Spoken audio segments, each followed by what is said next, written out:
Hi friends! Welcome to another video. If we haven't met, I'm Andrea with Minimal Homestead, and my family of 3 lives in a borrowed RV on our 1 acre while we attempt to build a metal home ourselves debt-free. If you're interested in debt-free living, RV life, building a metal home, parenting, definitely follow along, hit subscribe down below. We'd love to have you join the family. In today's video, I want to discuss how we got our property in our name, how we got our address, and how we put in our gravel driveway. If you haven't seen the video or the blog post of the steps to take before moving onto your property, I will link that down below for you to check out. I would definitely recommend checking that out before you watch this video and then come back to this one. Our first step was clearing out all of the brush, cactus, and tree limbs. We have a lot of trees on our property. There was a lot of fallen tree limbs over the years, so that was quite the task that we had ahead of us. So that was our first step, and it was a gradual step that we took over time. And even if we just had an extra 10 to 15 minutes, we would come over to the property and just clear a little bit as we could. We decided to go ahead and do a temporary fence of just kind of around the build to keep all of the livestock out and to secure our property. That took some cattle panels, T-posts. We used my husband's grandfather's tractor and a lot of time and effort. That cost about a few $100s. We then hired a survey company to come in, and that was a quick and relatively easy process. It cost us about $1,800 to have our land surveyed.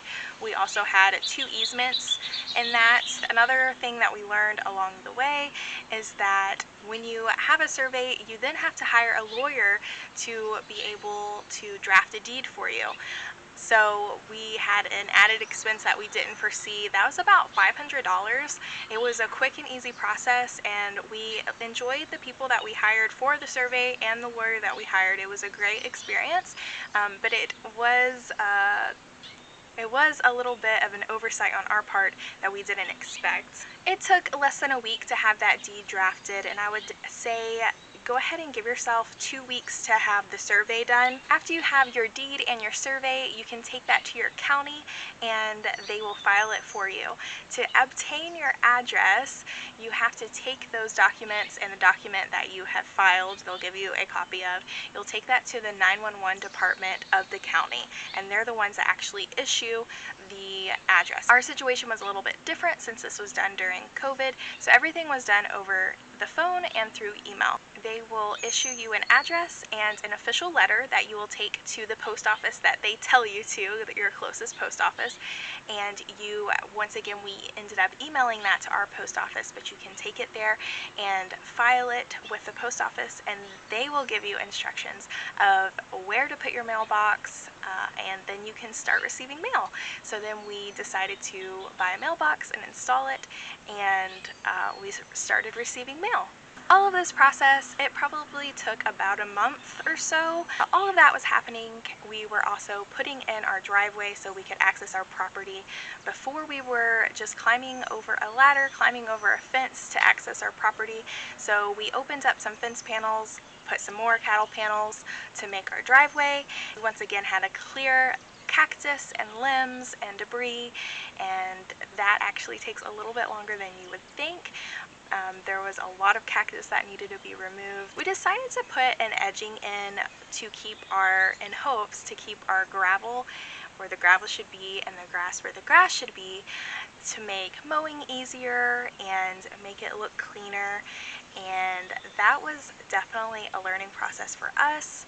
We chose a plastic edging, and in hindsight, we would have chosen a different material. I would have loved to do rock or stone, brick, but it was just too expensive. So we ended up choosing this plastic edging with plastic nails, and some of them have metal stakes, so we did that. The problem is that when it gets hot, the plastic edging gets wavy, and I have messed with it and changed it and pulled it tight and put more nails closer together, and it still has this look whenever it gets really hot. It's definitely not perfect, and it took a lot of work It still kind of drives me crazy sometimes. It's still a work in progress, and maybe one day we'll choose to replace it with, once again, that rock, stone, or brick. But for the meantime, it works for us. It's not perfect, like I said. We still have gravel that gets in the grass, but hopefully it's not as much. That edging for our entire driveway, we do have a longer driveway, that costs about $300. As far as the actual gravel goes, we decided to get a mix that is mixed with asphalt, so it actually hardens over time. And thankfully we have a place that we can purchase gravel from about 15 minutes away, and we hauled with a trailer. We could get 2 tons for $50 in our location, and we hauled it in ourselves. They are open Saturdays until 1 o'clock, so we could haul in about 2 trailers full and spread it before they closed on every Saturday. We eventually got smart and decided to rent a dump trailer, and that took us to getting 5 to 6 loads of gravel in that one Saturday before they closed before 1 o'clock, and made things a lot easier.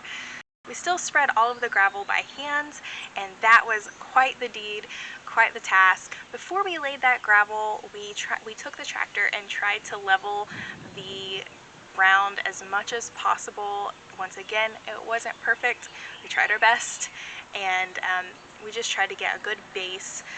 In hindsight, maybe we should have laid some weed fabric down, because there are spots that we continually spray that grass has come up and weeds have come up underneath the gravel. Technically, our gravel driveway is finished. We are parking and driving on it.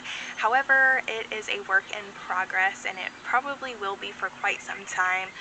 Right now, we get a trailer load of gravel once a month, and I will work on shoveling the gravel into, I have a little trailer that you can take behind the lawnmower, and most of the time I will just push it. I will fill that up with gravel, push it, and dump it and spread it to the areas that I need filled. Over time, things settle, and we tend to see there's certain areas that hold water. When it rains a lot, certain spots are washed out and need filled with more gravel. It's a continual work in progress.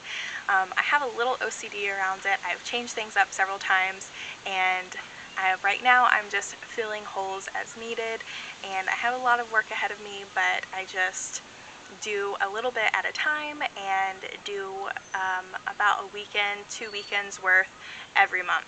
And we just get that 1 load of gravel every month to just stay on top of the road and work on it bit by bit. Overall, it's really hard to put a number on how much we have spent on gravel. I would say it's probably about $600 and counting, as we still continue to get a load every month. This process has been quite the learning experience for us, as we have learned about surveys and deeds and lawyers and county procedures, and about a lot of manual labor, and a lot of love has went into our driveway. So I hope that this has helped you and encouraged you that if we can do it, you can do it too. If you like this video, please give a like, please subscribe, and I'll see you in the next video. Take care.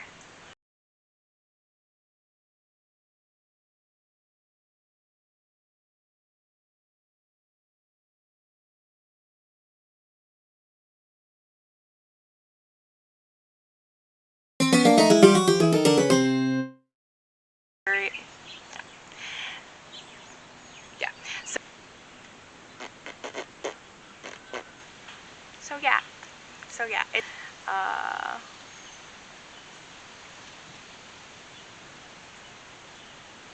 um, yeah. Gravel filled our